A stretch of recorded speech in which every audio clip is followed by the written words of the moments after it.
In ancient Egypt, gods live among mortals and rule the land. They're easily distinguishable because they're much taller than the average person, they have gold blood, and they can transform into all manner of frightening beasts. Osiris is the king of all the land made bountiful by the Nile, while his brother Set rules the barren desert, and this isolation has made him bitter.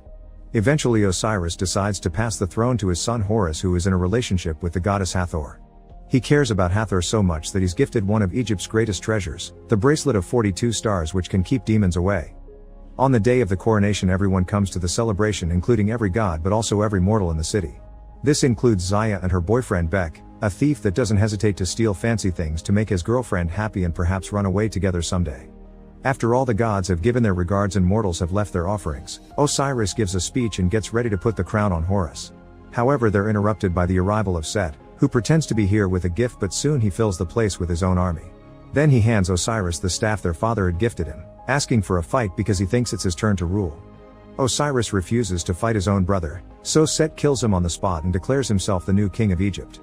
His first new rule is that not everyone will get to easily go to the afterlife. From now on, mankind will have to pay in riches.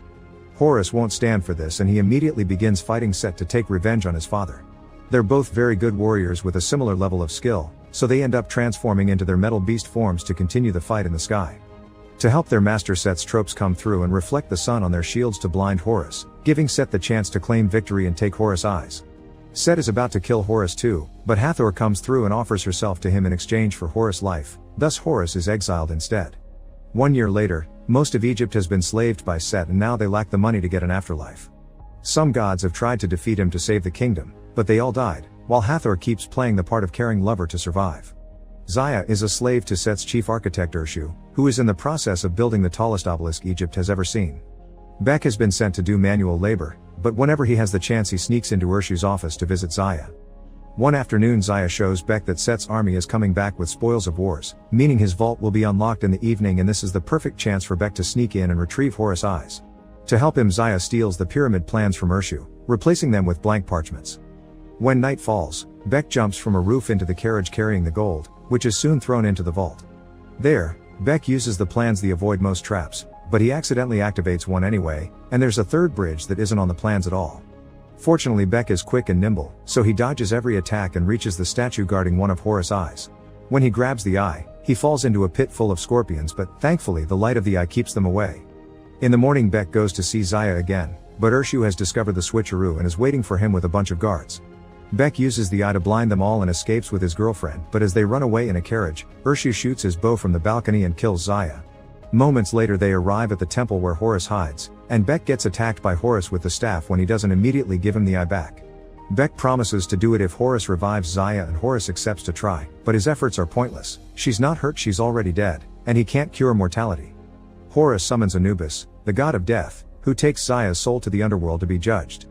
Bek is worried because she won't be able to pay the fee to the afterlife, so after Horus takes back his eye, Bek offers a deal. If Horus comes up with a way to save Zaya, Bek will show him the way into the pyramid to get the other eye. Horus accepts after explaining he may get some extra benefits if he becomes king again, and they take off after hiding Zaya in the temple. Meanwhile, Set's sending his army to attack another goddess stronghold when he learns about the missing eye. By the time Set goes to Horus' temple, his nephew is already gone, but he does find Zaya's body and takes her necklace after sending his men to find Horus. Back to Horus and Bek, they're currently climbing a mountain because Horus can't transform without both eyes and he needs help to defeat Set. Horus prays to his grandfather, the god of the sun, for a blessing that temporarily allows him to transform again and fly with Bek towards the solar divine vessel where Ra lives. Here, Ra's duty is to fight the shadow beast Apophis every day and keep it away from Egypt. Ra refuses to get involved in Set's conflict because he believes in staying neutral where his sons are concerned, not willing to play favorites. However, he does allow Horus to fill a flask with the waters that surround the vessel. Back in Egypt, the last standing rebel gods have retreated behind their walls, so Set takes the chance to visit his ex-wife Nephthys and takes her wings from her. At the solar vessel, Ra temporarily grants Horus some power so he can fly back with Bek, but he loses it as soon as they get closer to the ground and have a rather unelegant landing. Next they need to use the flask of water to kill the desert, which would weaken Set greatly, but first Horus sends Bek to gather some regular water to drink.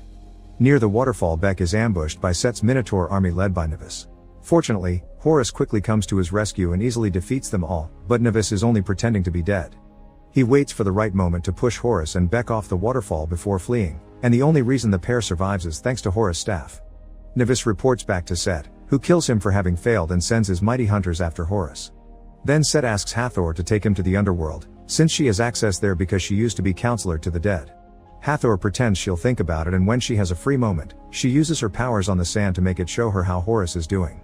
When Set finds her, he finally realizes Hathor still loves Horus and she's been lying all this time, so he tries to kill her, but Hathor escapes by opening a portal with her bracelet.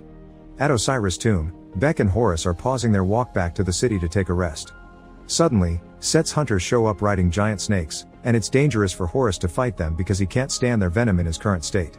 Bek quickly comes up with a plan. He'll run off to serve as bait while Horus hides among the walls, so when the serpent comes closer, he can sneak attack. The plan works and Horus manages to stab the snake, but it doesn't hit its weak spot and now the staff is stuck in the beast's mouth. On their second try, Bek runs for longer and Horus jumps on top of the snake to kill the rider, causing the snake to keep going without direction and fall off a cliff. There's still the other snake to take care of, but at that moment, Hathor shows up and uses her commanding powers to retrieve the staff and make the snake light itself on fire. The trio escapes safely, but Horus isn't happy to see Hathor because he thinks she's nothing but a traitor, not understanding she had to act not to be killed.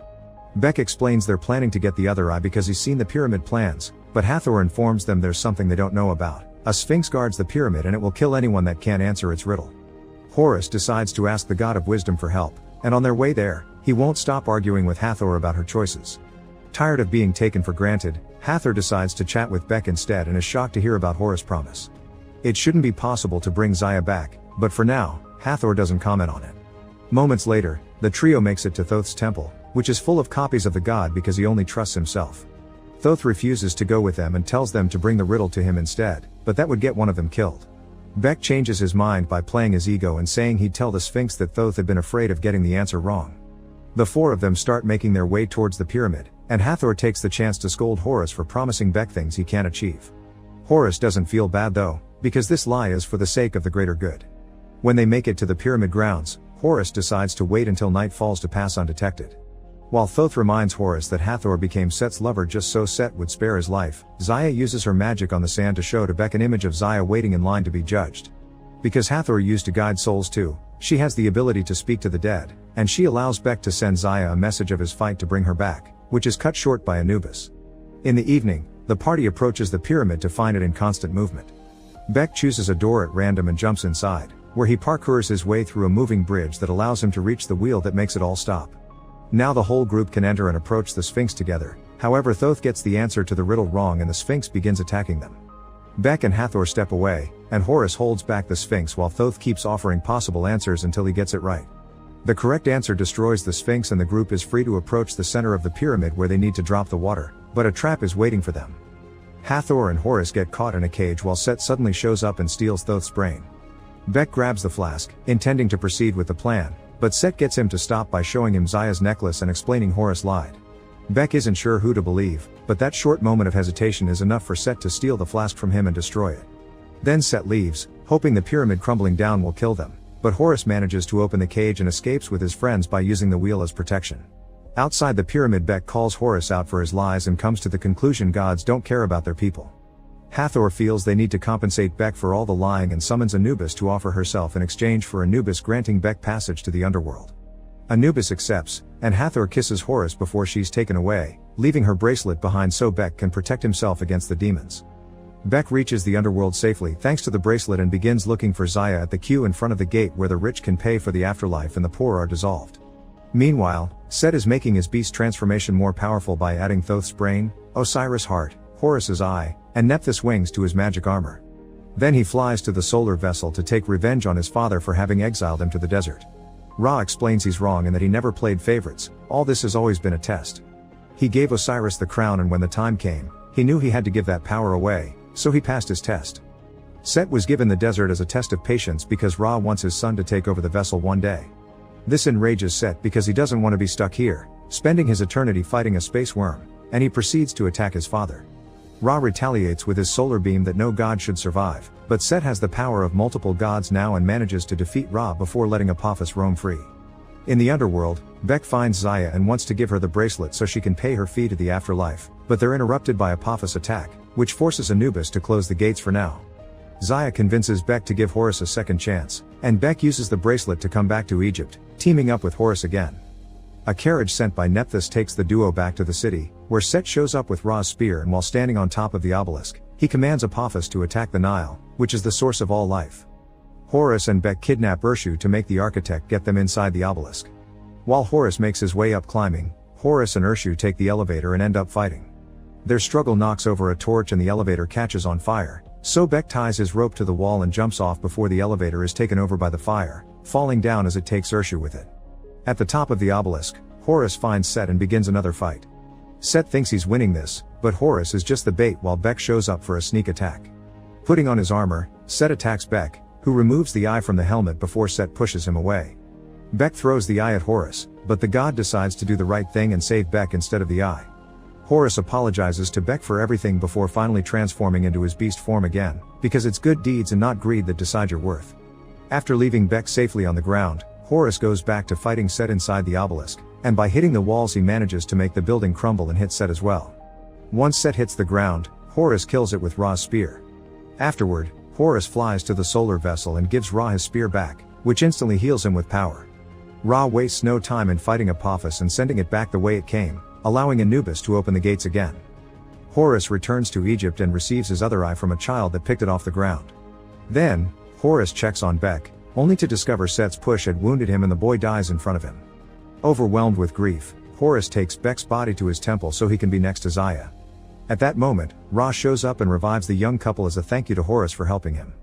A few days later, Egypt is bright with life again. All the people have been freed and Horus is finally crowned king officially by Thoth. The first thing he does is correct the rules of the afterlife. Good deeds will decide if you pass or not your riches. Bek is named chief advisor to the king, and he gives Horus back the bracelet so he can go to the underworld and rescue Hathor.